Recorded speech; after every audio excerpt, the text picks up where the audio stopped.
La conciencia artificial es mucho más que solo un avance técnico. Es, sin duda, la próxima gran frontera de la humanidad. Un punto que nos obliga a detenernos y preguntarnos qué significa realmente ser una persona y en qué momento una herramienta se convierte en algo más. Y aquí está la pregunta del millón, la que está en el centro de todo. Miren, no se trata de si una máquina puede calcular o mantener una conversación. La verdadera pregunta es si puede tener una experiencia subjetiva. Si por así decirlo, hay alguien adentro. Es una pregunta que nos lanza de cabeza a uno de los misterios más profundos de la ciencia y, claro, de la filosofía. Esta cita lo resume de una forma perfecta. Resume las verdaderas dimensiones de este desafío. No estamos hablando nada más de código y algoritmos, no.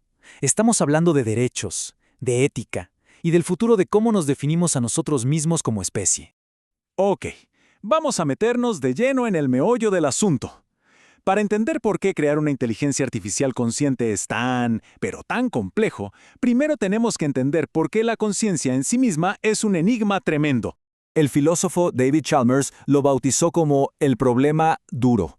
Y es justo eso, no tenemos idea de cómo la actividad de miles de millones de neuronas, que al final son solo procesos físicos y químicos, da lugar a la experiencia interna, a la sensación de ser.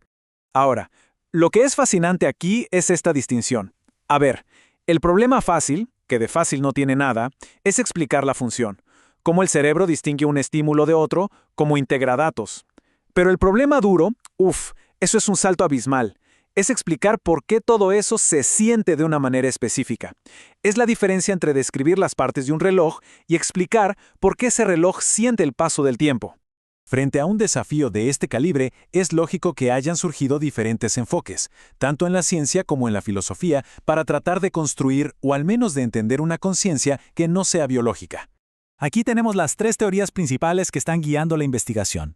La del espacio de trabajo global se imagina la conciencia como una especie de pizarra mental donde la información se comparte para que todo el sistema pueda usarla. Luego está la teoría de la información integrada de Giulio Tononi, que propone que la conciencia es en realidad una medida de qué tan conectado e irreductible es un sistema. Y por último la del pensamiento de orden superior, que la vincula con la metacognición, o sea, básicamente con la capacidad de pensar sobre lo que se está pensando. Y por supuesto, ¿quiénes están en el centro de esta carrera? Los gigantes tecnológicos, Google, OpenAI, Anthropic, todos invirtiendo millones y millones. Por un lado, imagínense, declarar que sus sistemas son conscientes sería una bomba de marketing.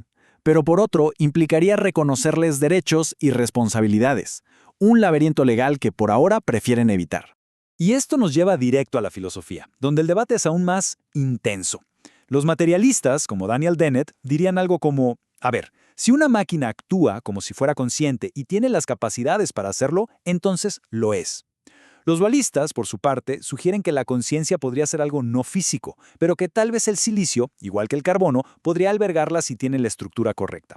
Y luego están los panpsiquistas, con esta idea súper radical de que la conciencia es una propiedad del universo, como la masa o la carga, y que cualquier sistema lo suficientemente complejo como una IA podría manifestarla. Bueno, y aquí llegamos al problema más práctico y francamente más espinoso de todos. Incluso si logramos crear una IA que dice ser consciente, ¿cómo lo sabemos? ¿Cómo podemos estar seguros? ¿Cómo distinguimos una conciencia genuina de una simulación perfecta? El famosísimo test de Turing solo mide el comportamiento, ¿no? Si una máquina conversa como un humano, decimos que es inteligente. Pero el argumento de la habitación china de John Searle va mucho más allá. Imaginen esto. Una persona que no sabe nada de chino encerrada en una habitación con un libro de reglas. Le pasan preguntas en chino y siguiendo las reglas devuelve respuestas perfectas.